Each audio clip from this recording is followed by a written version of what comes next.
KP के house में rangers की पूरी टीम गई, नफरी गई और उन्होंने अली अमीन गंडापुर जो खैबर पख्तूनख्वा के वज़ीर आला हैं उनको पहले आया कि गिरफ़्तार कर लिया, फिर ये तरदीद आ गई कि गिरफ़्तार नहीं किया गया, फिर कहा गया नज़रबंद किया गया, फिर कहा गया मुज़ाकरात किए गए। लेकिन इस सारी गेम के पीछे वो सारा माइंडसेट है जो अडियाला जेल से चलाया जा रहा है, जिसमें ये कहा जा रहा था कि शायद लोग इतनी बड़ी तादाद में निकलेंगे कि इस्लामाबाद में किसी शंघाई ताउन तंजीम क्या किसी लोकल तंजीम का भी इजलास ना हो पाएगा। अली अमीन गंडापुर को सेफ पैसेज दिया गया। जी हाँ, अली अमीन गंडापुर जो कि अटक के उस तरफ तक जो है, उनके बयानात बड़े खौफनाक किस्म के थे, इशारे भी कर रहे थे वो उस वक्त। तो अली अमीन गंडापुर ने यह ख्वाब पहले भी चकनाचूर किया था, आज भी अली अमीन गंडापुर ने ही ये ख्वाब चकनाचूर किया। अब आप जब फंसे हैं तो आपने एक मरतबा फिर जब शंघाई ताउन तंजीम में जयशंकर ने पाकिस्तान में आना है तो आप उसको डी चौक में आने का दावत दे रहे हैं और आप कह रहे हैं कि जी हम शंघाई ताउन तंजीम के ख़िलाफ़ कोई प्रोटेस्ट नहीं कर रहे हैं। तो इसी से इनका दोगलापन, इनके यू टर्न्स, इनके मुनाफ़कत का अंदाज़ा किया जा सकता है। नेतन्याहू का जो सोल डिस्ट्रीब्यूटर है इस खत्ते में वो भारत है। इसराइल का सोल डिस्ट्रीब्यूटर तो भारत है। इसमें सारे उसके जो अज़ाइम हैं इसराइल के मुसलमानों के ख़िलाफ़, उसकी अगर कोई पासदारी करता है, उसकी अगर नुमाइंदगी करता है तो वो भारत है। तो भारत का वज़ीर ख़ारजा आ रहा है तो समझे आप ये इसराइली का नुमाइंदा जो था उसको दावत दी जा रही तो पहुंची वहीं पे हाथ जहां का खमीर था। तो जयशंकर को बुलाया जा रहा है। गंडापुर गिरफ्तार, गंडापुर रहा, गंडापुर के साथ ये होगा, गंडापुर के साथ वो होगा, सारे फसाद की जड़ गंडापुर है। लेकिन गंडापुर ना गिरफ्तार हुआ, गंडापुर आराम से चला, चलते चलते ब्लू एरिया तक आया, ब्लू एरिया से डी चौक से होता हुआ केपी के हाउस तक गया। कौन मुखबर था, किसने गिरफ्तार कराया, किसने केपी के हाउस तक पहुँचाया, ये है आज का मेरे बोलते कालम का मौजू। मैं आपका मेज़बान आमिर रज़ा खान।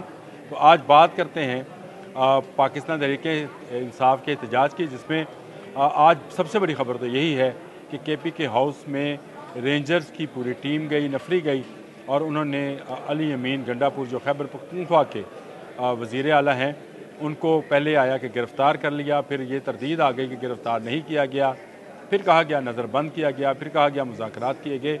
लेकिन इस सारी गेम के पीछे वो सारा माइंडसेट है जो अडियाला जेल से चलाया जा रहा है, जिसमें ये कहा जा रहा था कि शायद लोग इतनी बड़ी तादाद में निकलेंगे कि इस्लामाबाद में किसी शंघाई ताउन तंजीम क्या किसी लोकल तंजीम का भी इजलास ना हो पाएगा। लेकिन हुकूमत की हिकमत अमली अपनी जगह पे है। 245 के तहत जो है फ़ौज को तलब कर लिया गया और फ़ौज लगाने के बाद अवाम में कम अज़ कम यह तासर था कि अब उस तरह से बेसुकूनी नहीं होगी। अली अमीन गंडापुर को सेफ पैसेज दिया गया। जी हाँ, अली अमीन गंडापुर जो कि अटक के उस तरफ तक जो है, उनके बयानात बड़े खौफनाक किस्म के थे, इशारे भी कर रहे थे वो उस वक्त। इस तरह का इशारा पता नहीं वो किस लिए कर रहे थे, वो भी कर रहे थे। फिर वो डायरेक्शन भी दे रहे थे, कह रहे थे कि गाड़ियों को आगे लेकर चलो, वो जो बड़ी गाड़ियाँ हैं जो कि हुकूमती वसाइल हैं उनको लेकर आगे चलो। और उसके बाद वो जब पंजाब में दाखिल होते हैं तो अली अमीन गंडापुर तो है बिल्कुल ही वो जिसको कहते हैं ना सांप जो था फन फैलाए हुए, उसका फन जो नीचे आया तो वो फिर इस तरह का कोई इशारा बन गया और वो जहर निकला सांप बन गया, यानी रस्सी रह गया। और ये रस्सी चलते चलते ना सिर्फ इसको पैसेज दिया गया, सेफ पैसेज, कि ब्लू एरिया तक आए, ब्लू एरिया से फिर ये डी चौक तक आए और डी चौक से वॉकिंग डिस्टेंस पर केपी के हाउस है। ये काफ़िला जो अली अमीन गंडापुर के साथ उनको सेफ पैसेज दिया गया था, उसमें जो चंद लोग थे उनको डी चौक के सामने से गुजारते हुए आराम से केपी के हाउस पहुँचाया गया। और ये ख़बर आना शुरू हुई कि अली अमीन गंडापुर अपने जो जुलूस लेकर आ रहे थे केपी के से, उसमें से अचानक गायब हुए, ब्लू एरिया में नमूदार हुए, केपी के हाउस में जो है उनको इस वक्त मौजूद है। ये सारा मामला अली अमीन गंडापुर के इल्म में था।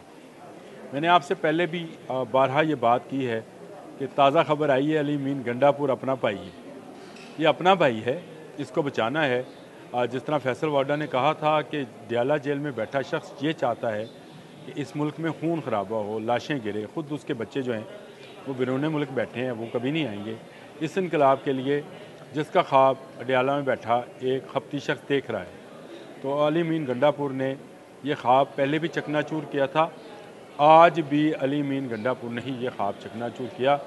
वो क़यादत छोड़कर KP के हाउस में गए सेफ पैसेज के ज़रिए, और अब इस वक्त वो सेफ हाउस में है, यानी अपने ही खैबर पख्तूनख्वा हाउस इस्लामाबाद में मुकीम हैं। बाहर रेंजर्स भी है, पुलिस भी है। देखने में ऐसे ही लग रहा है जैसे वो हॉस्टेज हैं, लेकिन ना वो गिरफ़्तार हुए हैं, अपनी मर्ज़ी से वहाँ बैठे हैं, अपनी मर्ज़ी से बैठे रहेंगे। बाहर अगर हंगामा होता है, बाहर अगर आंसू गैस चलता है, बाहर रबर बुलेट्स चलती हैं, तो अली अमीन गंडापुर की जाने बला जो होना है वो हो जाए। अब आ जाते हैं एक और मुद्दे की तरफ, और वो मुद्दा ये है कि पाकिस्तान का अज़ली दुश्मन हिंदुस्तान और उसके वज़ीर ख़ारजा को दावत दी बैरिस्टर सैफ ने 2 प्रोग्राम्स में, एक में नहीं जी 2 प्राइवेट चैनल्स प्रोग्राम्स में उन्होंने दावत दी। उन्होंने कहा कि जयशंकर जो हैं वो आएँ और आके ना सिर्फ हमारे प्रोटेस्ट में शामिल हों, बल्कि जमहूरियत के लिए वो उस काज में जो हमारा काज है उसके लिए वो करें, और उसमें तकरीर भी करें, उसमें वो साथ भी दें। मजबूत पाकिस्तान के लिए जमहूरियत बहुत ज़रूरी है। सुना है मैंने, वो क्लिप सुने हैं, और उसमें लग यही रहा है कि वो अली जो हैं जयशंकर को बाकायदा दावत दे रहे हैं। लेकिन अब तरदीद आना शुरू हो गई है। खुद बैरिस्टर सैफ ने भी कह दिया कि मैं इस तनाज़र में बात नहीं करना चाहता था। भाई आप किस तनाज़र में बात करना चाहते थे? 14 के जो मज़ारात जलाए आप लोगों ने, जो आपने GH के ऊपर हमला किया, उससे ये साफ ज़ाहिर है कि ये सारी मंशा भारत में बैठे लोगों की या थिंक टैंक की थी कि पाकिस्तानी फ़ौज और आवाम को आमने सामने लड़ा दिया जाए। 9 मई को आपने ये कर दिखाया।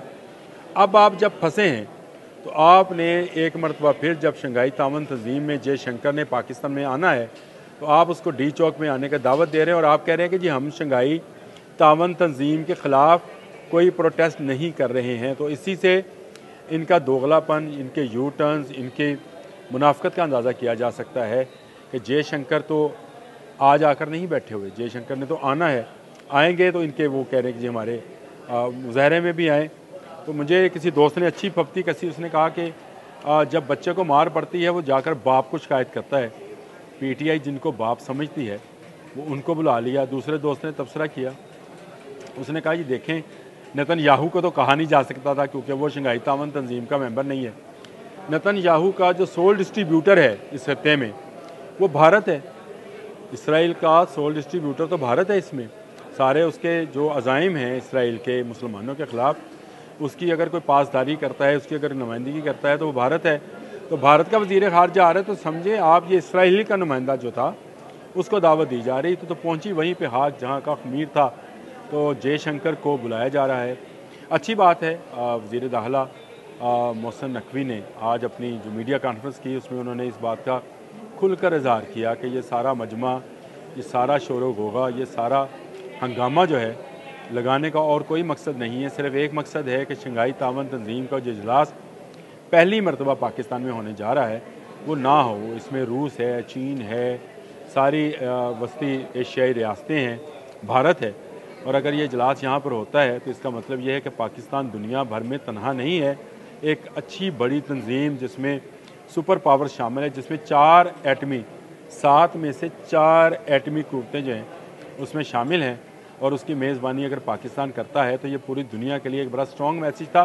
दुनिया का क्या कहना, दुनिया के लिए तो होगा, लेकिन असल मैसेज ये इसराइल के लिए था, असल मैसेज ये अमेरिका के लिए था कि अगर इसमें इस शंघाई तावन तंजीम का इजलास हो सकता है और पाकिस्तान इसकी मेज़बानी कर सकता है तो कल को अगर किसी एक मेंबर पर भी बुरा वक्त आया तो उसका साथ देंगे बाकी मेंबर्स। इस मैसेज को जो कि इसका डिफ्यूज़ करने के लिए ये सारा मजमा, ये सारा हंगामा, ये सारी चीज़ें जो हैं वो लगाई गई।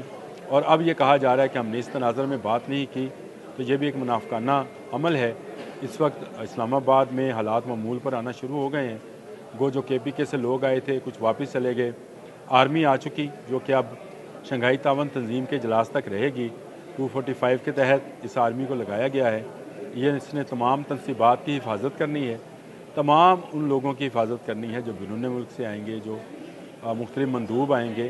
तकरीबन 250 के करीब लोग हैं जिन्होंने आना है, जो एयरपोर्ट्स से आएंगे उनको मुख्तलिफ जो है जगहों पर ले जाया जाएगा, उनको दिखाया जाएगा पाकिस्तान में। पाकिस्तान एक पुरअमन मुल्क है, मईशत इसकी तरक्की कर रही है और उसके बेहतरीन इशारे इस वक्त मिल रहे हैं। महंगाई में कमी हो रही है। स्टॉक एक्सचेंज ने कल फिर एक बड़ा ब्रेक थ्रू किया और अपना ही रिकॉर्ड जो है उसने ब्रेक किया। तो इसका मतलब है मईशत भी स्ट्रॉन्ग हो रही है। ऐसे हालात में पाकिस्तान तहरीक इंसाफ बजाय इसके कि सारी सियासी कुव्वतों के साथ मिलकर सबको वेलकम करती, उसने वेलकम करने के लिए खैबर पख्तूनख्वा से मुसल्लह अफराद जिनकी वीडियोस मौजूद हैं और असले से लेस अफराद जो हैं उनको लाकर इस्लामाबाद में क्या साबित करना चाहती है? क्या ये एक सियासी तंजीम है या दहशतगर्द तंजीम है जो इस मुल्क के मफादात को ख़त्म करना चाहती है? आज के लिए इतना ही। अल्लाह हाफ़िज़। YouTube पर गूगली न्यूज देखने के लिए youtube.com की सर्च बार में गूगली न्यूज TV टाइप करें। गूगली न्यूज के पेज पर सुर्ख रंग के सब्सक्रिप्शन वाले बटन पर क्लिक करना